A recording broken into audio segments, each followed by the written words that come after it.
pasan! Cuando no es el semáforo es un choque y si no un policía. O lo que es peor y más frecuente, un hominus stupidus. O sea, un inepto que de pronto se atraviesa porque a toda costa quiere pasar primero. Y claro, no solo lo arruina, lo empeora.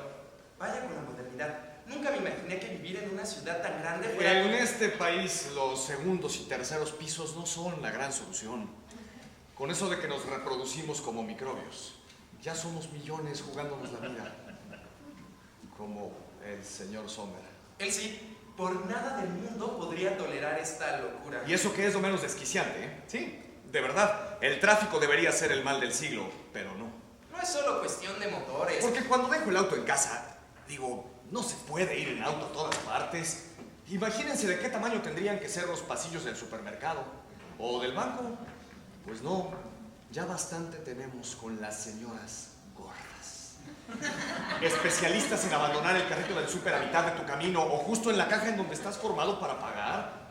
Así que, por suerte, a veces hay que ir a pie. O en bicicleta, o ya de perdiz en patines. Porque cuando viajas en pecero o en metro hay un río de gente atolondrada moviéndose a tu alrededor. Y todos, absolutamente todos, incluido tú, tienen prisa. ¿Sí? Cualquiera puede decir que exagero, pero no exagero. Todo el mundo tiene prisa. Vaya, hasta los perros callejeros parecieran querer ganarle tiempo al tiempo. Y lo peor es que la prisa no nos ayuda a establecer comunidad porque no da tiempo ni lugar.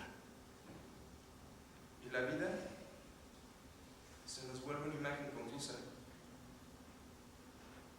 Difusa. En donde todo sucede por instinto o por inercia.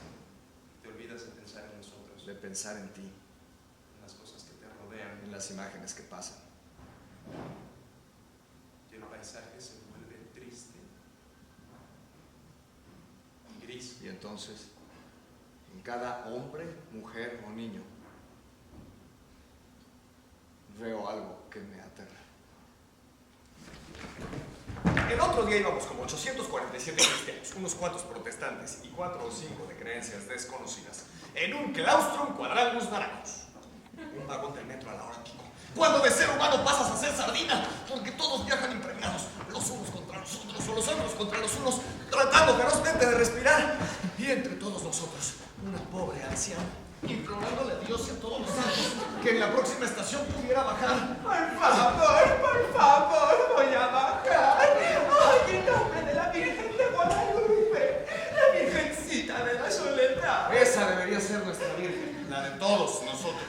Ay, Virgencita, hazme el milagro. Haz que todos estos se corporan y me dejen bajar. En nombre de Dios y toda su corte celestial. Pero no. La pobre mujer tuvo que repetir su plegaria por 4 estaciones. Sin que alguien se conmoviera por el gesto de su cara.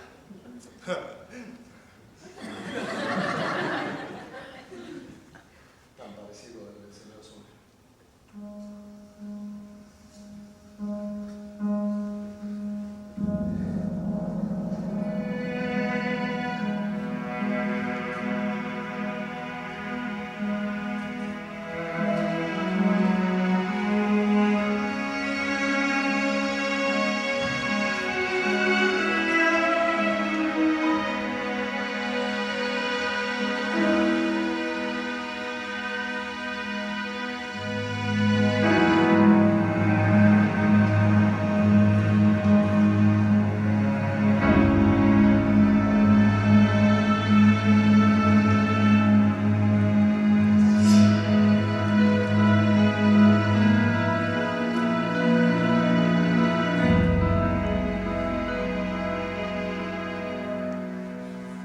Dicen que cuando se tiene un secreto se tiene también una tentación. Porque lo peor que te puede pasar es morirte con el secreto. Por eso quisiera contarlo. Como cuando cuentas cuentos inventados. Bueno, medio inventados. Porque a fuerza de soledades e historias, el hombre se vuelve cuentero. Y como hoy en día hay que ser rápido porque ser lento está mal visto, voy a tratar de darme prisa. No quisiera aburrir a nadie. No soy bueno para contar historias, y menos la mía. Aunque bueno, en realidad no se trata de mi historia, sino de la historia del señor Sommer. Pero como tiene que ver conmigo, pues también es parte de mi historia. Y aunque en realidad se trata de la historia del señor Sommer. Aunque en realidad se trata de la historia que le sigue a la historia del señor Sommer. O sea, lo que sucedió después. Aunque su historia tiene que ver con eso, claro. Es más, la historia en sí es la que originó la historia que me obliga a recordar una historia que es parte de otra historia más grande que nadie conoce. O sea, una historia desconocida. Aunque indirectamente conocida por todos. Bueno, al menos por todos los habitantes de un pueblo desconocido para muchos. Como sea. Dicen que contar es liberar a las palabras y como el que cuenta se lanza al vacío de las palabras y de la memoria. No sé por qué me quedé callado. Debí decirlo esa misma noche. Debí contarlo enseguida. Tengo que entregar el informe a las 10. Pues las juntas de las 8:30 son tan aburridas. Maldito tráfico. Estoy seguro de que entre esos documentos no pueden haberse perdido. Estoy harto. Se acordaría a veces, no me importa cuánto tiempo se supone que voy a aguantar esto, no me importa. Se acordaría alguien. Se acordaría alguien de mí. ¿Cuánto tiempo se supone que voy a aguantar esto? Ya no es lo mismo. Que alguien me ayude. ¿Me escuchas? Ya no es lo mismo. ¿Para qué es que alguien me ayude?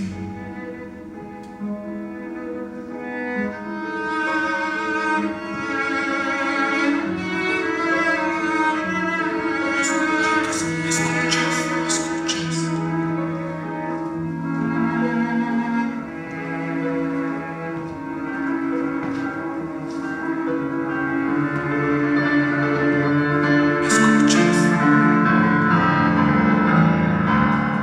¿Me escuchas? Una vez oí que contar un cuento es poner la luz del candil frente a los ojos del otro. Como avivar un fuego en donde arde el corazón del que cuenta y del que escucha. Por eso decidí que es momento de romper el silencio. Confesar que el recuerdo más vivo que guarda mi memoria es la desesperación de querer estar en paz. Ya es hora, tengo prisa, estoy cansado de vivir. No más ya. Me guardé el secreto mucho tiempo todavía, no sé por qué. No creo que fuera miedo, ni pesar, ni siquiera remordimiento. Fue más bien aquel quejido que oí en el bosque. Aquella noche cuando llegué a mi casa ya habían terminado la cena. ¿Qué no sabes a qué hora se sirve la cena?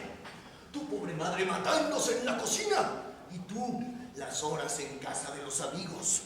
Claro, tu egoísmo se desborda, dado que tu madre sí puede realizarse a ella misma en las labores correspondientes a su sexo.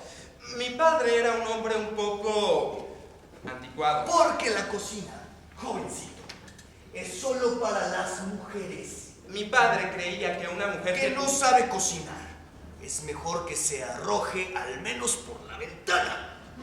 Claro, esto solo en el pueblo donde yo crecí. Cocinar es un arte, hijo, un privilegio verdadero de los seres tocados por Dios. Y pues sí, la verdad es que tengo que decir que mi mamá era una excelente cocinera. Comadre, qué de chupete le quedó este pastel de carne, oiga. Ese era uno de los tantos inventos de mi mamá. Compadre, qué dichoso usted de haberse encontrado un ser tan maravilloso, con un sazón digno de conquistar el paraíso. No que en cambio yo de tortas, tamales y frijoles nomás no paso. Y es que el compadre de mis padres era un amante de la buena comida. Compadre, yo creo que usted debería permitir que el muchacho se revisara. Yo creo que puede ser un estupendo chef. Y pues sí, la verdad es que yo siempre quise ser chef. De ninguna manera, compadre. Mi hijo tiene que ser como yo. Un hombre de pensamiento estructurado. Pero de eso prefiero no hablar ahora. Así que, como les decía, aquella noche me quedé callado. Escuché a mi padre y guardé silencio. No dije nada por años. ni a la policía. Guardé silencio hasta hoy. Sucedió cuando más me gustaba subir a los árboles. Hace mucho, mucho tiempo. Muchos años y décadas. Bueno, no tanto. Yo entonces medía un poquito más de 1 metro y hasta podía volar. Yo vivía en un pueblo llamado San Matías Tlalancalecá, que estaba como a 10 kilómetros de otro pueblo llamado San Lucas Atoyatenco. Y por esos rumbos el viento sopla bien fuerte, tanto que si abres los brazos así, el suéter te puede servir de alas. Y si te paras en una pendiente, puedes casi hasta volar, en serio. Ay, si lo hubiera intentado, podría haber volado por encima del bosque. Que había un bosque de árboles grandotototes en medio de los dos pueblos. Y en mi casa tenía una terraza con un jardín que tenía en vista a un lago.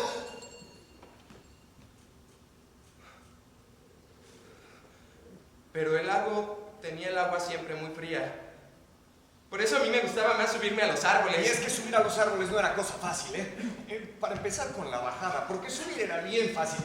Pero al bajar no veías nada. Así que... ¡cuas! Me di 2 o 3 catorrazos. Incluso sufrí mi peor caída cuando estaba en primer año de primaria.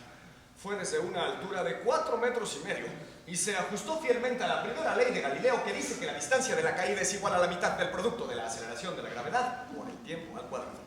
Y por lo tanto duró exactamente 0.958.326 segundos. Tan rápido fue que apenas lo recuerdo. La fuerza que provocó la caída se llama fuerza de gravedad.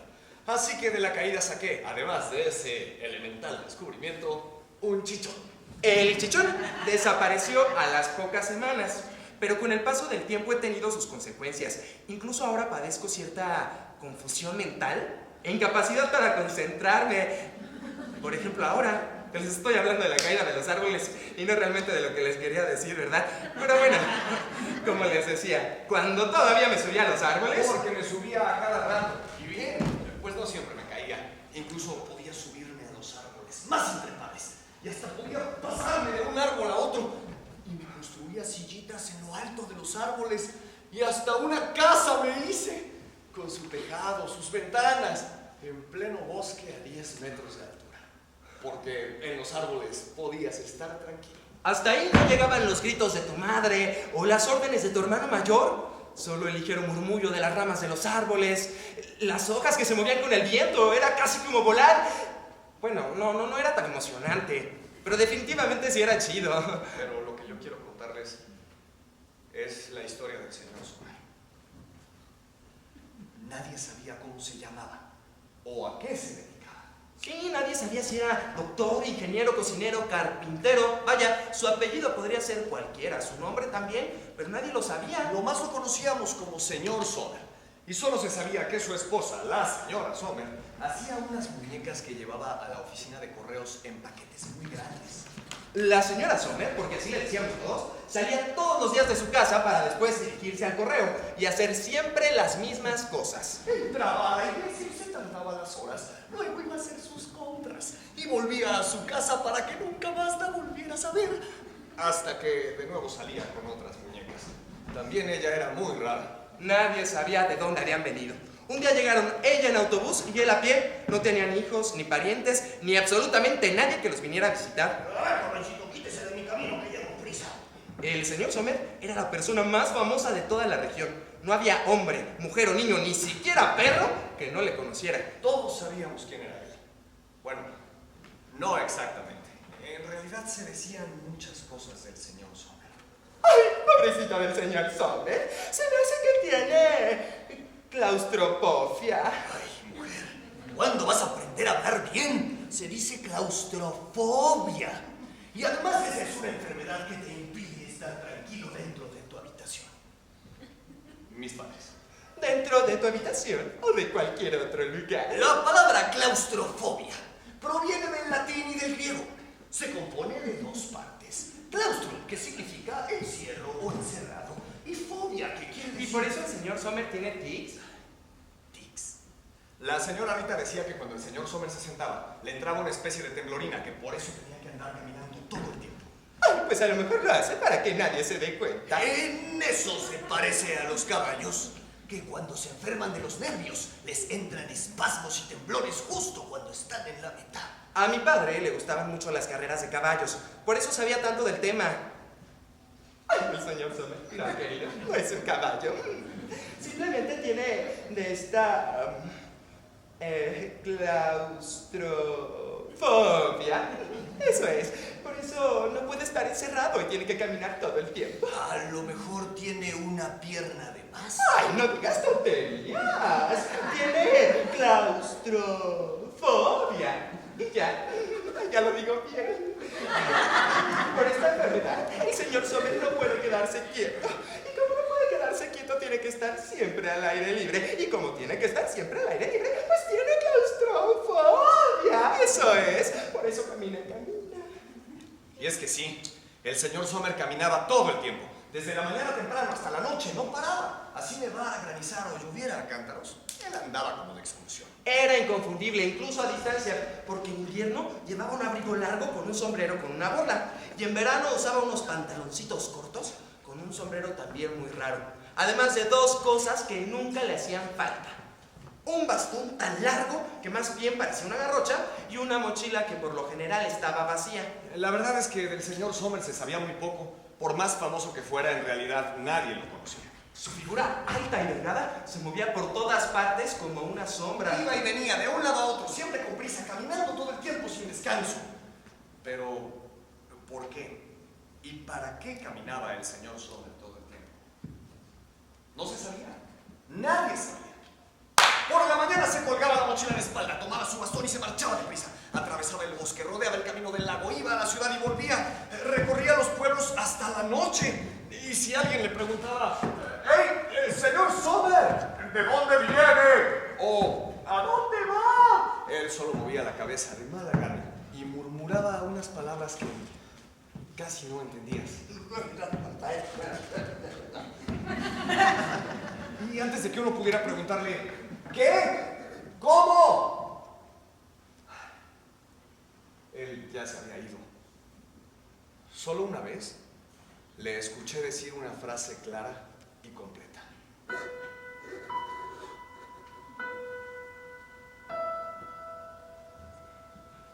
Una frase que todavía hoy resuena en mis oídos.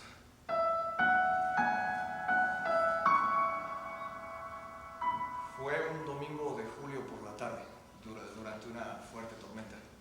Mi padre y yo volvíamos de una carrera de caballos cuando de pronto de las montañas llegaron ráfagas de viento. Casi al mismo tiempo empezó la lluvia y al cabo de unos instantes estalló la tormenta. El agua caía del cielo a raudales. Mi padre tuvo que detener el auto porque la carretera se inundó. Pero después de la lluvia vino el granizo, que más que verlo, lo oías. Era como un enjambre de olas blancas que reventaban formando confuso remolino. Los golpes remontaban con tanta fuerza que no podíamos ni hablar.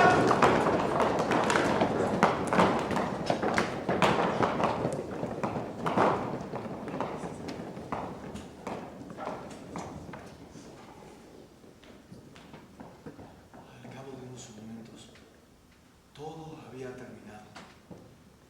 En el campo no quedaba nada más que los tallos, todo era hielo. Pero de pronto, a lo lejos, en la carretera, a través del velo de la llovizna, distinguí a un hombre que caminaba. Se lo dije a mi padre y los dos nos quedamos sorprendidos de que alguien pudiera andar en medio de aquella tormenta. Mi padre puso en marcha el auto mientras yo me pasaba al asiento de atrás. Señor Sommer, ¿a dónde va? Lo llevaremos. Pero el señor Sommer no hizo caso. Siguió caminando como si nada. Señor Sommer, ¿a dónde va? Lo llevaremos a su casa. Pero el señor Sommer no se dio por enterado. Siguió su marcha imperturbable. Así que mi padre orilló el auto a la derecha, abrió la puerta del copiloto y le gritó: ¡Suba ya, por Dios! No sea necio, está empapado. ¿Qué no ve que se está jugando la vida? Nunca había escuchado a mi padre decir una frase tan rara, pero el caso es que el señor Sommer se detuvo. Bueno, pues entonces, déjenme en paz. Cerró la puerta que le habíamos habíamos abierto y siguió caminando. Cuando lo rebasamos en el auto, por el cristal trasero pude ver su cara. El agua le resbalaba por las mejillas. Tenía la boca entreabierta y me pareció que movía los labios. El señor Sommer hablaba solo mientras caminaba, solo con él mismo. Como si no hubiera nadie más en el mundo, con un gesto extraño en la cara. Aunque ese domingo el señor Sommer no fue la única persona en comportarse de una manera extraña. No, mi padre también hizo lo suyo. Nunca lo había escuchado decir algo tan raro como: se está jugando la vida. Esa es una frase hecha. Una frase hecha que suena hasta cursi, porque ya carece de un verdadero significado. Ay, yo creo que exageras. No, ningún exageras. Es como si yo te dijera, tú has sido el amor de mi vida. ¿Ah, sí? ¿Y cuando te arrodillaste para pedirme que me casara contigo? Yo estoy hablando de las frases tontas que la gente saca de las noveluchas que pasan por televisión. Así que en esta casa no se atreva nadie jamás a usarlas. Ni siquiera tú. ¡Nadie! Por eso el señor Sommer no subió al auto. Yo no sé cómo pude decirle algo tan absurdo como ¡se está jugando la vida! Si hubiera usado una frase menos choteada, el señor Sommer se hubiera subido al auto. ¡Ay, no digas tonterías! El señor Sommer no se subió al auto porque está loco. O porque tiene claustrofobia. Es que las personas que tienen esta enfermedad, querido mío, en cuanto entran a un lugar cerrado, pues se deprimen. Y el auto es un lugar cerrado. Si el señor Sommer hubiera entrado al auto, en este mismo momento estaría deprimidísimo el pobre. Estar deprimido es perder el gusto por la vida. Y el pobre señor Sommer, no tiene gusto por la vida. Pobre señor Sommer. Debe ser una persona muy infeliz.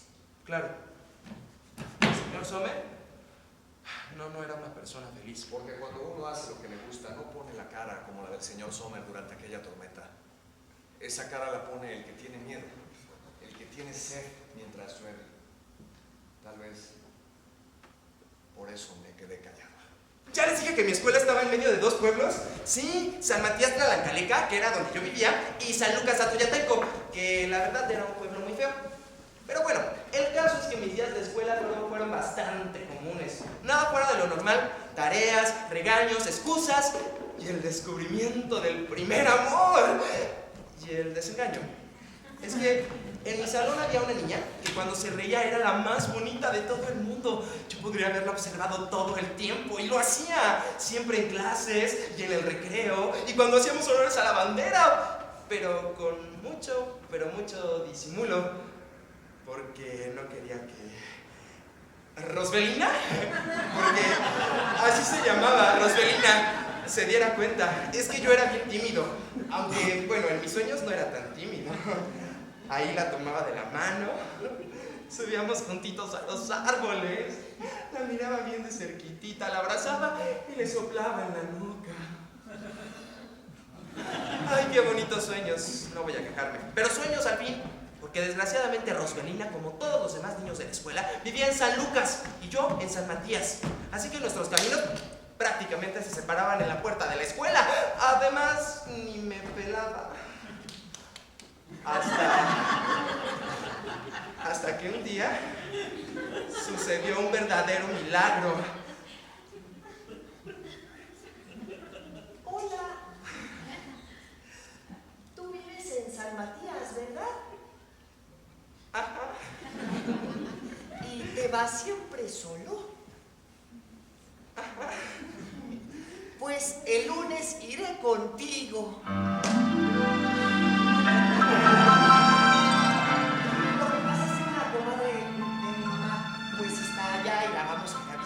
Y siguió dándome un montón de explicaciones que yo ya no pude oír ni entender. En mi mente solo se repetía una y otra vez: el lunes iré contigo. El lunes iré contigo.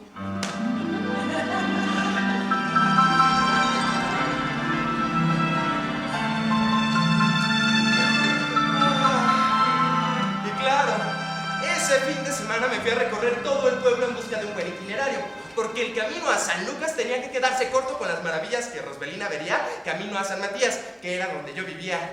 Después de mucho pensarlo, me decidí por el camino corto. Y no porque fuera corto, en realidad resultaba siempre más largo, pero es que atravesaba un sembradío que llevaba a una barranca. Luego tenías que subir por una escalera de piedra y casi enseguida entrabas al bosque. Y ahí olía siempre muy bonito. Además, este camino tenía 6 curiosidades que yo quería enseñarle a Rosbelina. 1. Un transformador con una placa amarilla y un rayo rojo con la leyenda Alta tensión, peligro de muerte. 2. Un grupo de tejocotes que parecían arbolitos de Navidad porque tenían esferitas amarillas. 3. Un viejo pozo sin agua donde Rosbelina podría pedir un deseo. 4. Una vieja casa abandonada donde decían que una madre había matado a todos sus hijos.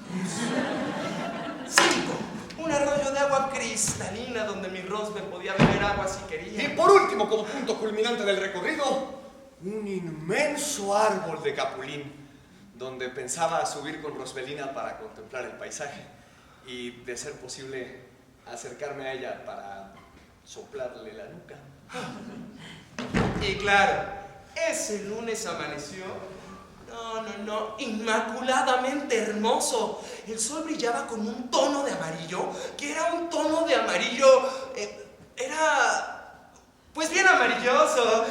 Y el cielo estaba más azul que de costumbre, y yo estaba tan feliz que no me había detenido a pensar en qué sería lo que pasaría si acaso lloviera. ¿Se imaginan? Todo mi plan sería un desastre. Así que mientras empezaba la clase de matemáticas, mi mente resolvía la catástrofe que se avecinaba. Pero al mismo tiempo me sentía el más afortunado del mundo, porque Dios había puesto por fin sus ojos en mí. Ay, no, y tengo que contarles que ese día en la escuela me porté de maravilla. Mi comportamiento tenía que ser intachable. No me iba a arriesgar a que me castigaran por cualquier cosa. El caso es que más tarde resulta que solo salimos los niños y que las niñas saldrían 1 hora más tarde. Así que yo me dije, esto es una prueba que tienes que superar. No me lo tomé a lo trágico y esperé feliz. Y esperé contento. Hasta que de pronto salieron todas las escuinclas en montón y en bola, y hasta el último ella.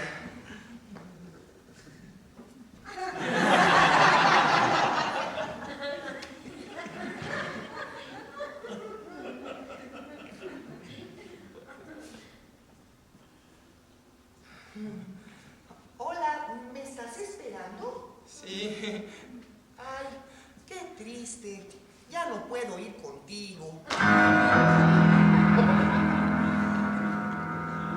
Lo que pasa es que la comadre de mi mamá se enfermó y ya no vamos a ir a ver las zapatillas. Y siguió dándome un montón de explicaciones que yo ya no pude oír ni entender. Tuve que regresarme a mi casa con el quemante sol que se empecinaba en taladrarme la espalda. Y el paisaje se volvió triste y gris, hasta que de pronto apareció él, el señor Sommer. Caminando como siempre, como aquella tarde de octubre cuando decidí guardar silencio. Solo yo conozco el final de la historia del señor Sommer. Nunca hasta hoy he hablado de mi último encuentro con él. El señor Sommer caminaba porque a lo mejor no sabía andar en bicicleta. Cuando yo aprendí ya no era tan pequeño. Incluso la bicicleta siempre me pareció insegura. Es más, yo creo que no hubiera aprendido a andar en bici de no haber sido absolutamente necesario.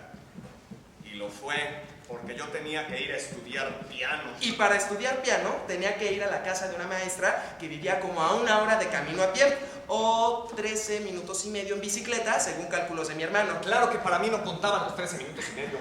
Mi hermano tenía 5 años más y una bicicleta nueva, mientras que yo tenía que pedalear la bici de mi madre, que era demasiado grande para mí y además vieja.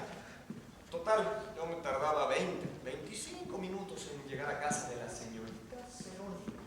Bueno, y eso si no ocurría algún incidente. Y miren que los incidentes ocurrían bien a menudo.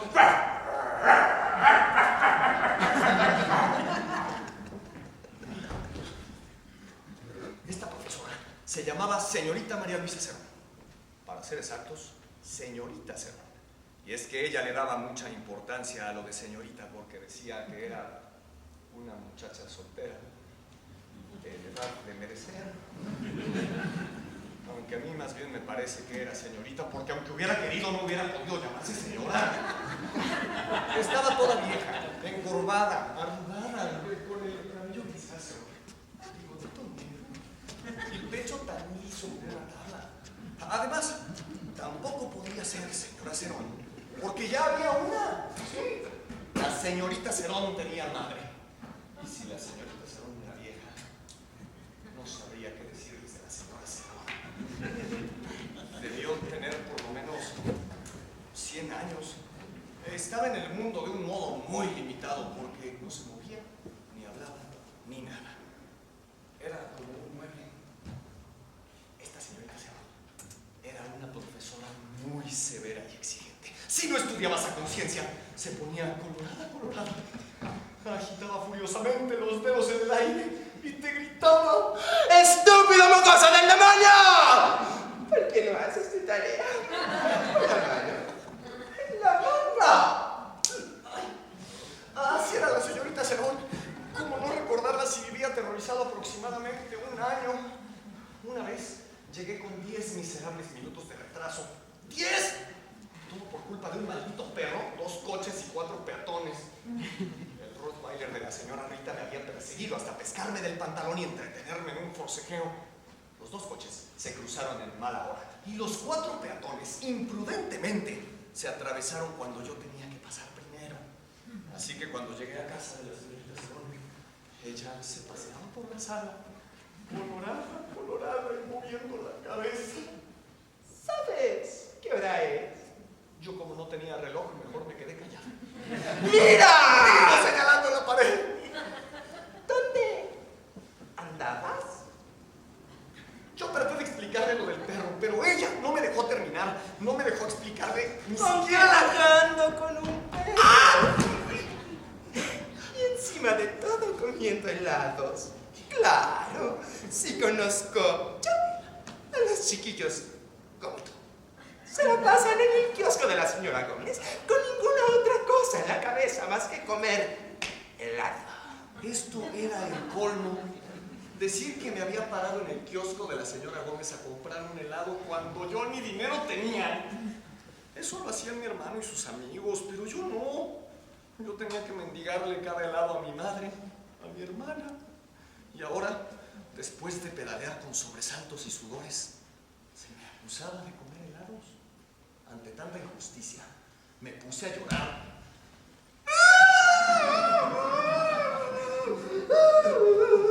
Basta de lágrimas. ¡Que te calles! Saca tus cosas y vamos a ver qué has aprendido, porque de seguro tampoco has hecho tu tarea, ¿verdad?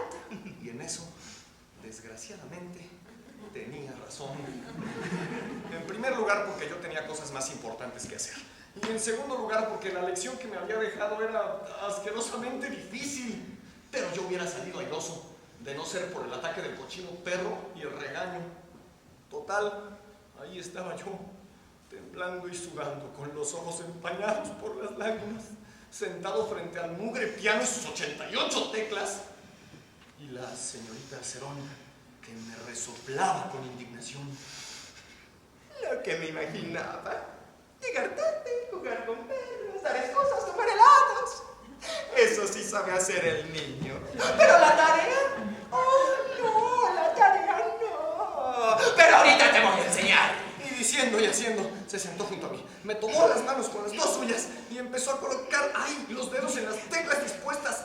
Este por acá, y el pulgar aquí, y este acá, y este Me acá. los apretaba con tanta fuerza como si quisiera embutirme la lección en las manos. ¿Estás lista? Sí. Y 1, y 2, y 1, 2, 3, 4.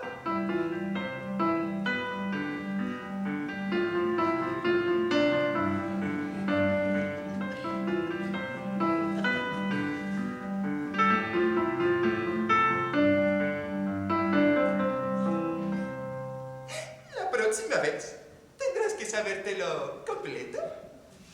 sin el libro y alegro. ¿O si no? Sabrás quién soy yo. Acto seguido, sacó una gruesa partitura a 4 manos y la puso en el atril. Y ahora, querido mío, 10 minutos de Flores López. A ver si esto sí te sale, ¿eh? Y cuidadito y te me equivoques. Y 1, y 2, y 1, 2, 3, 4.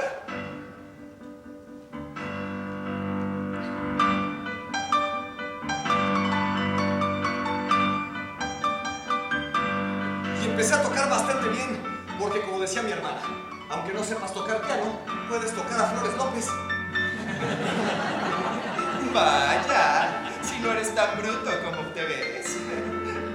Tocamos el estudio a 4 manos, y cuando todo parecía estar en perfecto orden y armonía, apareció un fa sostenido que no reconocí.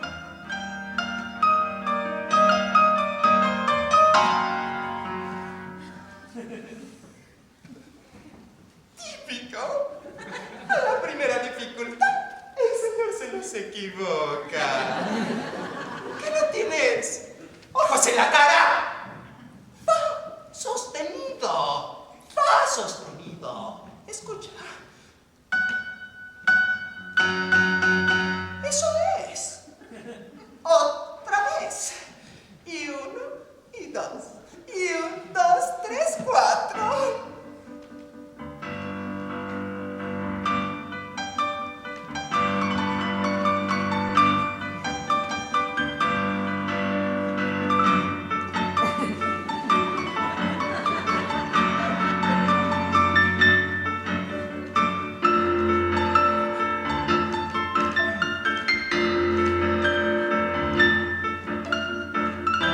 Todavía hoy no entiendo cómo pude equivocarme en el mismo lugar de la segunda vez.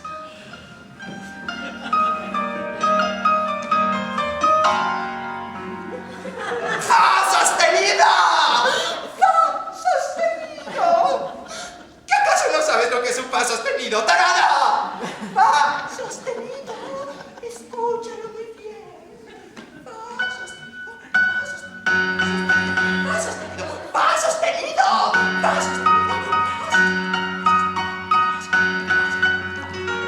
Y en eso le dieron ganas de estornudar.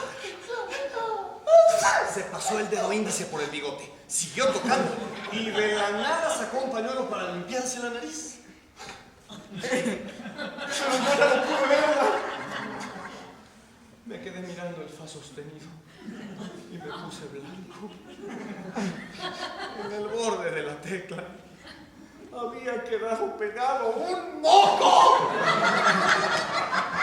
Fresco y reluciente, entre verde y amarillo, como de un dedo de largo, ancho como un lápiz y retorcido como un gusano, que con el estornudo pasó de la nariz de la señorita Cerón al bigote, y luego al limpiarse del bigote al dedo y del dedo al fa sostenido. ¿Estás listo, querido mío? Otra vez desde el principio. Y 1, y 2, y 1, 2, 3, 4. Y empezamos a tocar. Era la tercera vez y los dedos se movían solos, pero yo con ojos muy abiertos miraba con atención la tecla que tenía pegada el moco de doña Luisa Cerón. La cara se me quedaba sin sangre, la nuca me sudaba de angustia. Era imposible pulsar la tecla sin apoyar el dedo en el moco. Las orejas me ardían, luego se congelaban, el cabello se me erizaba. Si por tercera vez tocaba un fa en lugar del fa sostenido. Dios mío, haz que suceda un milagro. Di algo, que se abra la tierra, destruye el piano. Pero no, el buen Dios callaba.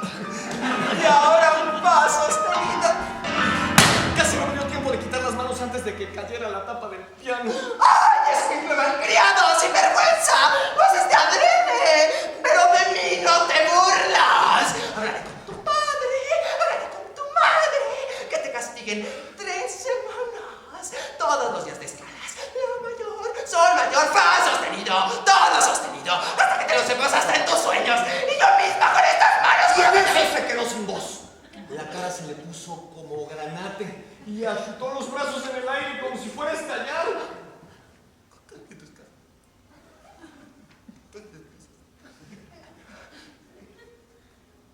Coge tus cosas.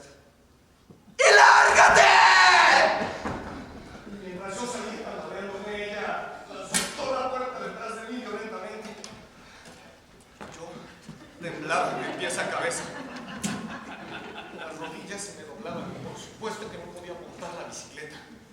Así que mientras la empujaba, en mi cabeza bullían los más sombríos pensamientos. Me enfurecía el desolador descubrimiento de que el mundo era un asco y que todo era maldad e injusticia, comenzando por mi madre, que no me compraba una bicicleta decente, siguiendo por mis hermanos, que se burlaban de mí por tener que pedalear a pie, los perros estos de la señora Rita, la señorita Cerón, no, Rosbelina y sus falsas promesas, y la señorita Cerón también tuvo lo suyo, con su moco, sostenido, sus malas acusaciones y hasta el buen Dios, que para una sola vez que lo necesitaba, le pedía ayuda, no hacía otra cosa más que quedarse callado. ¿Para qué necesitaba yo a tanta gente que se confabulaba en mi contra? ¡Al diablo con todos! Que los demás se asfixiaran en su vileza, que embarraran mocos donde quisieran, pero sin mí. Yo me retiraba del juego, me suicidaría y enseguida monté mi bicicleta y me dirigí hacia el bosque, hacia el árbol más alto. empecé a trepar con tanta rabia que fue muy fácil. Subí tan rápido que no paré hasta que sentí la luz del sol brillando a través de las ramas sobre mi cabeza. Entonces miré abajo y ya no distinguí el suelo, sino una especie de alfombra verde. Me di cuenta que si me lanzaba desde ahí era como saltar hacia lo desconocido. Y yo quería ver cómo y en dónde caía.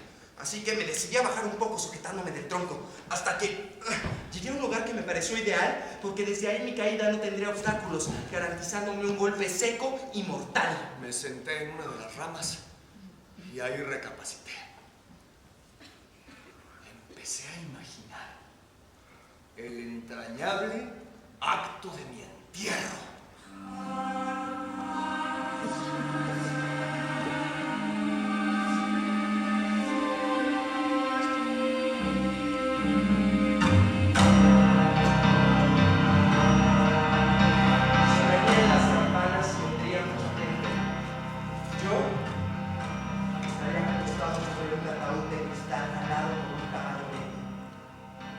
Todos llorarían. Mis padres, mis amigos, mis hermanos se darían golpes de pecho y lanzarían gritos plañideros. Nosotros tenemos la culpa. Si no hubiéramos tratado mejor. Si no hubiéramos sido tan injustos. Y al borde de mi tumba estaría Rosbelina, con un último ramo de flores y llorando diría: Ay, querido mío, si aquel lunes hubiera ido contigo. Y hasta mi padre me arrojaría un gorro blanco con un recetario de cocina diciéndome: Ay, hijo mío, si te hubiera dejado realizar tu sueño, habrías superado a tu madre. ¿Qué digo a tu madre? Al chef Oropesa. Mira, tiene su camisa arrugada. Y seguí imaginando el acto de mi entierro, que podría ser muy bonito de no ser porque yo tendría que estar muerto. Porque en mi entierro yo tenía que estar muerto. Así que me puse de pie. Lentamente me acerqué a la orilla de una de las ramas. Miré abajo y conté más o menos 30 o 40 metros de altura. Según las leyes de Galileo, la duración de mi caída sería de 2,434 segundos. Por lo tanto, me impactaría contra el suelo a una velocidad de 87,34 kilómetros por hora. Claro que esos cálculos los hice muchos años después. En ese momento, mi mente estaba ocupada en el vacío que me extendía los brazos diciéndome: ¡Ven!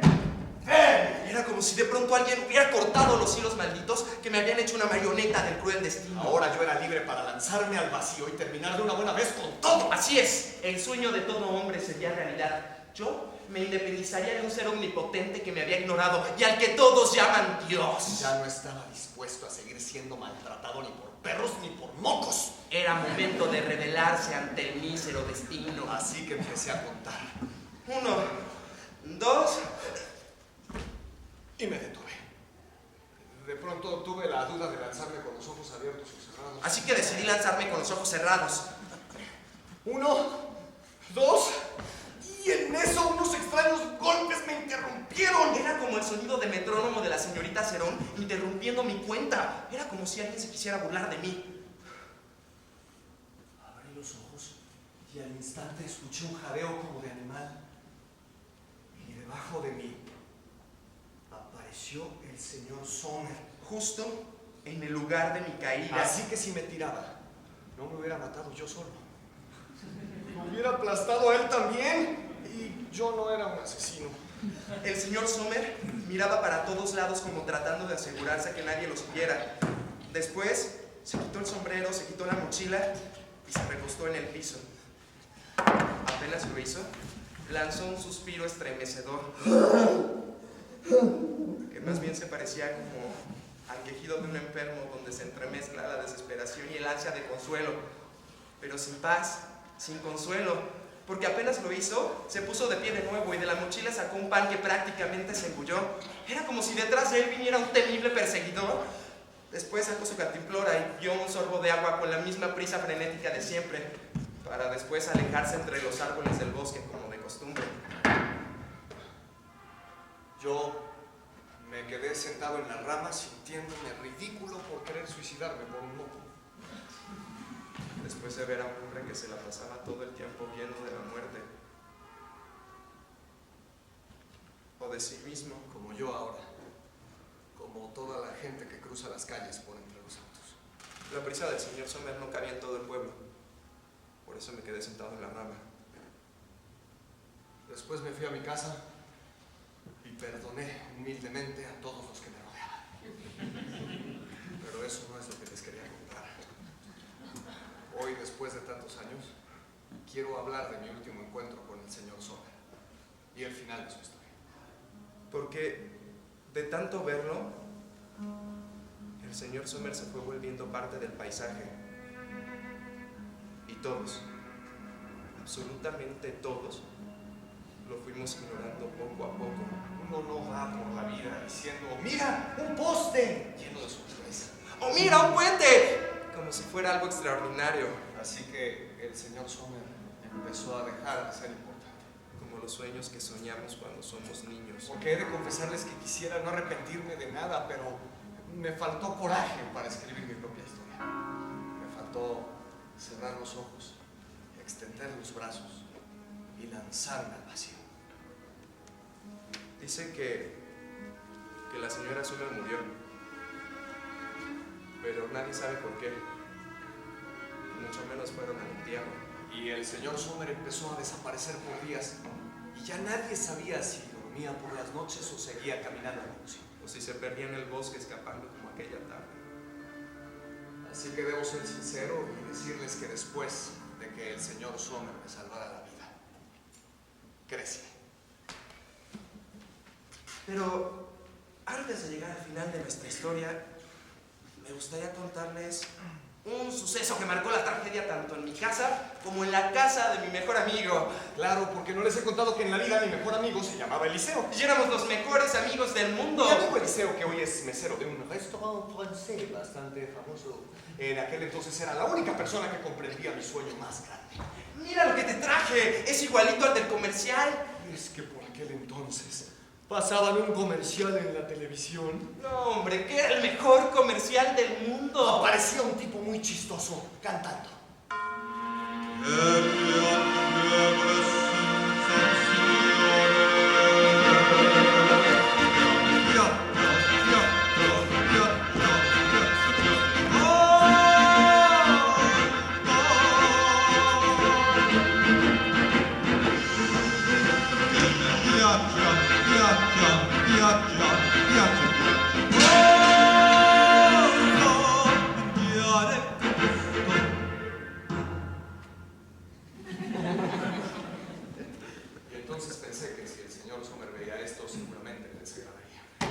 caso es que ese día, aprovechando que mis papás se habían ido a casa de sus compadres, Mi amigo Eliseo y yo acordamos preparar una suculenta cena solo para nosotros dos. fettuccine al salmone y albóndigas. Y ya de pasada, un postrecillo. Digo, para aprovechar bien el gas. Así que ahí estábamos Eliseo y yo en la cocina. De mi casa, porque la mamá de Eliseo estaba cansadísima de que le ensuciáramos la suya. Y he de decirles que de vez en cuando me realizaba como chef en casa de mi amigo Eliseo, salvo esta primera vez que estábamos en mi casa. Traje todo lo que me pediste. ¿Y ya encendiste el horno? Yo venía de casa de la señorita Cerón. Sí, ya desde hace como 2 horas.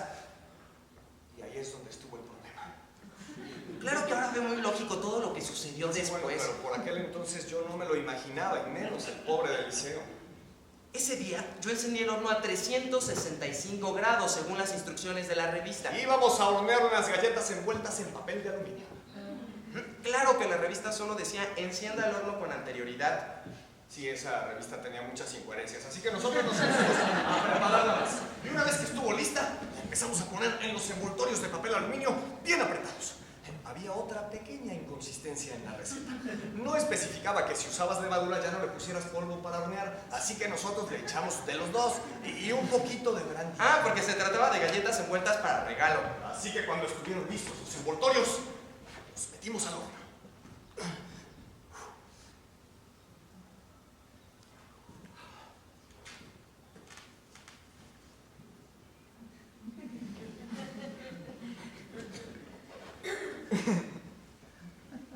De pronto Eliseo y yo nos dimos cuenta de que algo andaba muy raro.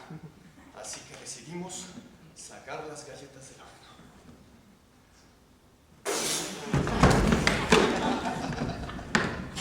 Yo creo que el horno explotó, no porque se sobrecalentara. Oye, fue tu culpa. Si no hubieras aplastado demasiado las galletas, no se hubiera desparramado la masa. Por eso Si el horno no hubiera estado tan caliente, el papel aluminio no hubiera explotado. Si no le hubieras puesto demasiado brandy. ¿Demasiado brandy? ¿Fue tu idea que las galletas estuvieran borrachas? Pues sí, pero 1 litro de brandy no te parece demasiado. ¡Nos van a matar a mis papás! ¡Estamos incendiando su casa! En menos de lo que se imaginan, toda la estufa estaba en llamas. A los pocos minutos la cocina entera. Y todo por culpa del trapo de las cosas calientes. Porque este se incendió y empezó a aventar chispas por todos lados. Unas cayeron sobre las flores artificiales de mi mamá, que estaban junto a los cerillos y que estaban junto a las servilletas. Luego el mantel. Y no sé en qué momento el fuego llegó a donde teníamos los productos para el mueble.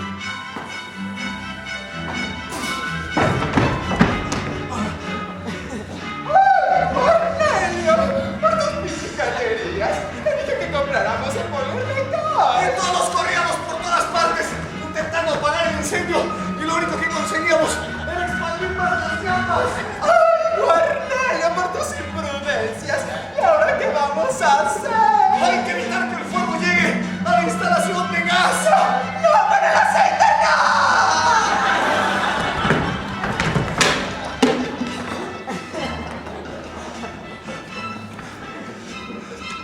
Pero no logramos apagar el incendio.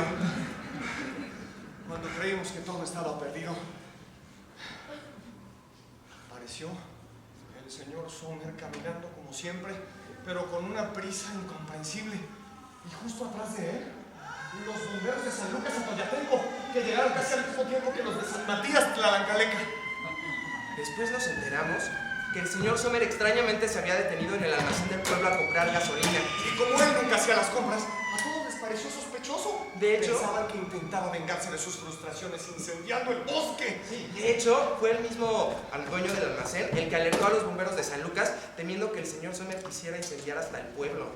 Así que los bomberos de San Lucas le dieron aviso a los de San Matías. Y a la primera señal de humo, los bomberos de ambos pueblos se lanzaron en nuestro auxilio. Temiendo que el señor Sommer quisiera emprender su fatal venganza. El caso es que nunca había resultado tan útil mi casita del árbol como aquel día que tuvimos que dormir allí. Mi madre, mi padre, mis hermanos y yo. Eliseo, que estuvo castigado por 2 meses en su casa. ¡Cornelio! ¡Dale la plancha! ¡Dámela, no sabes! Y Cornelio, a ver cómo le haces, ¿eh? Pero mañana mismo quiero mi casa. Es que aquí no cabe mi burro de planchar. como la señora Sommer. ¡Ay, mujer, ya deja de decir tonterías! ¿Cómo como la señora Sommer? ¡Toma que toma! Pues con claustrofobia. Ay, Eliseo, todo por tu culpa. Y bueno, el señor Sommer nos había salvado una vez más, aún sin saberlo. Porque si no fuera por las cosas raras que el señor Sommer hacía, la verdad es que nadie hubiera alertado a los bomberos. Porque en aquel entonces ni teléfono teníamos en la casa. Así que mis ganas de ser chef se esfumaron por completo con aquel incidente. Y como les decía, crecí. Dejé de tocar el piano y de subirme a los árboles. Tenía mi propia bicicleta y pedaleaba tan fuerte que casi volaba. Crecí como todos, añorando tiempos felices. Y bueno, claro que también hubo cosas que amargaron mi existencia, como el hecho de no tener televisión, por ejemplo. En esta casa no entra una caja idiota. La televisión estropea la vista, perturba la convivencia familiar y fomenta la estupidez general.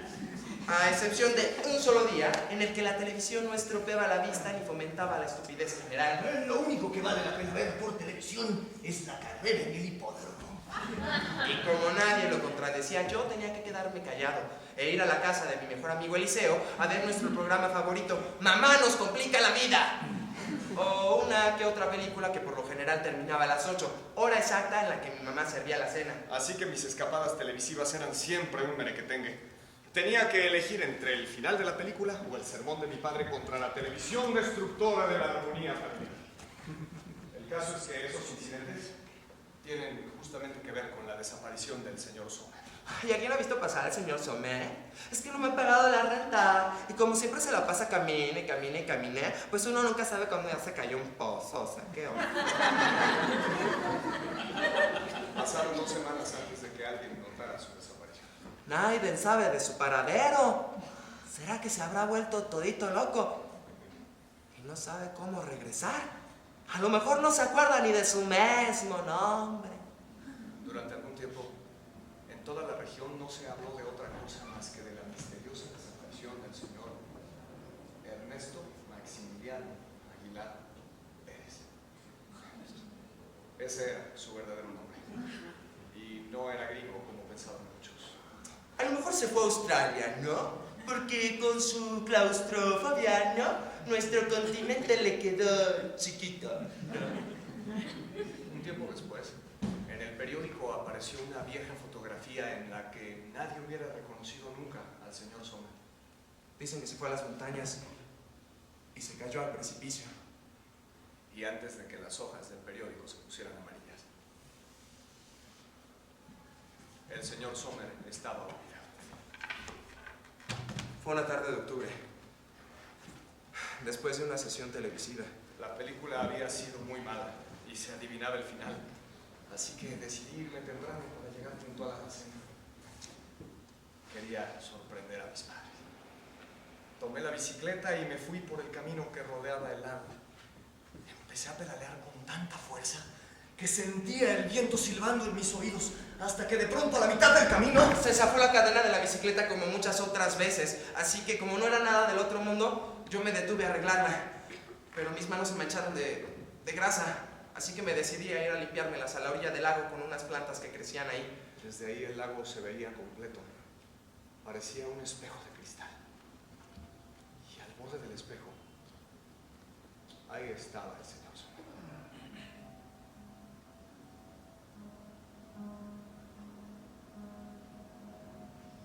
A mí me pareció muy raro, porque como él siempre andaba caminando de un lugar para otro con mucha prisa, de pronto ahí estaba, totalmente quieto. El agua le cubría las botas. Estaba mirando hacia las montañas de espalda a mí, con su largo bastón ondulado en la mano derecha y el extraño sombrero en la cabeza. De pronto, echó a andar presuroso y decidido hacia adentro del lago. Cuando el agua le llegó al pecho, empezó a moverse más lento, pero sin detenerse, como si tuviera prisa por llegar al agua profunda. Yo lo miraba sin entender lo que pasaba. Primero pensé que a lo mejor se le había caído algo al agua. Luego pensé que a lo mejor quería darse un baño, pero el agua del lago debió estar helada. Finalmente, supuse que quería cruzar el lago a pie, pero el lago tenía una profundidad de 100 metros. De pronto el agua le llegó a los hombros y luego al cuello. Y fue entonces cuando imaginé lo que pasaba. Pero no me moví. No le grité: ¡Señor Sommer, deténgase! No pedí ayuda ni nada. Me quedé quieto, callado, en recuerdo de aquel quejido que oí en el bosque, aquel temblor de sus labios bajo la lluvia. En ningún momento aparté la mirada de aquel puntito blanco que se hundía a lo lejos, mientras yo recordaba su súplica. De pronto desapareció y solo quedó su sombrero en el agua, flotando. Me fui a mi casa y dejé que intentaran historias en torno a su desaparición. A nadie se le ocurrió pensar en el lago. Fue noticia unas semanas después. Todos lo olvidaron. Nadie parecía extrañarlo más que yo, que lo había escuchado hablar una sola vez. Aquella noche no intenté impedir su muerte porque la única frase que le escuché decir con toda claridad era una súplica. Y ese día en el lago, el silencio me la recordó. El señor Sommer había dicho: